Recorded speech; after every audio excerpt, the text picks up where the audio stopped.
a Crawford Spence fight, when you guys do fight, it would, in my opinion, it would be up there with those Ray Durant, Haglers, Hearns type of conversations because what were some of the like greatest like fights you saw live, like not in person, but like just on TV in person? What are some of like the fights that you just were mind blown?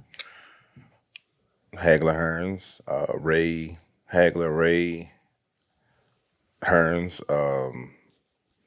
was it Ray Duran? Yeah. Those guys back then, it's like they were fighting angry, man. I don't know what you call it, but yeah. And that's back then too, when you can turn on TV on Saturdays and see. Look who's behind you. Now I think he fights a little angrier than him. Yeah. But he don't fight angry. He fights mean. And I think maybe that might be what you mean. Yeah. He fights mean. He fights mean and angry. And I don't think, because he fights mean and angry, he could beat him because he only fights mean. I think that dude is just flat out, when I get in the ring, I'm that good. And I mean everything that I do. And this one, he got a chip on his shoulder the size of a freaking truck. So. Yeah, see, that's my point with this particular fight. It's like, you can point out each other's, you can say, well, this is strength and this is weakness and this is strength and this is weakness. But hey, why you had to is this after he beat me? Better not be.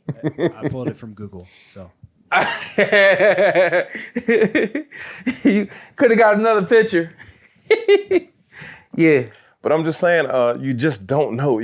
We have to see it, but this fight has to happen now at worst. I'm sorry to cut you off. How old were you when Ray fought Hagler? I believe I was 13 or 14 years old. Do you remember any of the barbershop conversations, anybody, any of the guys on the block, anything, what they were talking about as it pertained to that fight? What's crazy is I remember they let us in the gym, the kids, they lived around, they let us in the gym. To see to watch him train for Hagler. To watch Ray train, right? Yeah, that's why every time I see that fight is always special for me because I remember watching. That's the first time I got to watch a champion train for. Yeah.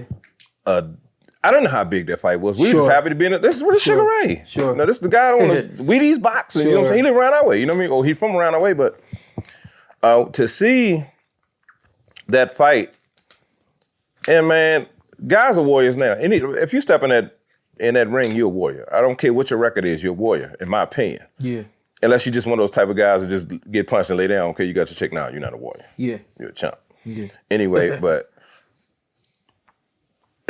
I think back then you seen more wars, what it calls quote unquote wars, because that's how you were taught to box. Whereas now it's more so make business decisions. Mm-hmm. I respect it. Because I'll never question a man for making his money or the method of how he's making his money. Never question that. I never say a fighter's soft because they duck this and that. You hear people say, well, this fighter, that don't do this. They duck people or they run. Yeah. I'm gonna be honest with you. Yeah. If I had a choice to make $1 million to get bludgeoned, and I had a choice to make $1 million to get Yeah. You know what I mean? But the reason why I asked that question though is because I just want to know, like, if people were talking about boxing back then. Oh the way yeah, they talk about it now. I think people talked about boxing back then even more so than now because we didn't have social media. Well, no. For example, the conversation after Tank beats Ryan literally makes the kid quit. Like, he doesn't get up. And this man, like, instead of allowing him to enjoy this moment, it's, okay, well, who's next? And not only who's next, but who's going to beat him?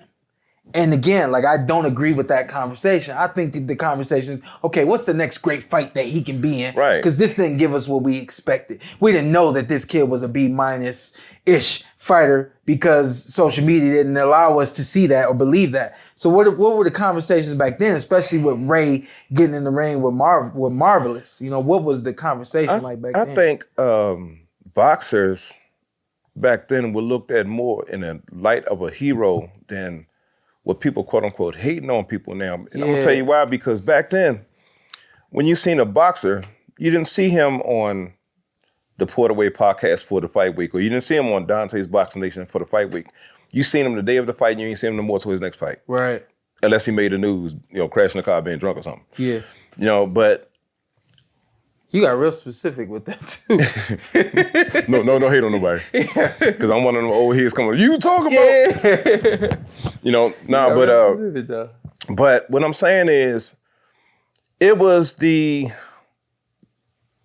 lack of availability back then made people, I think, athletes bigger than gods and more special, whereas now you can see somebody talking on their podcast every day or talking on Twitter every day, so they feel like they know the person.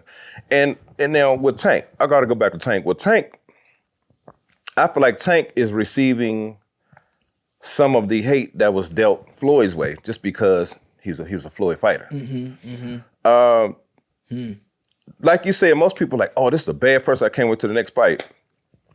Well, now you got guys saying, oh, he can't beat this person, or he knocked him down. Or he knocked him down because, the guy wasn't ready. He can't beat that person, or he knocked him down. He knocked him down because he was too old, but just a month ago you say you can't beat him.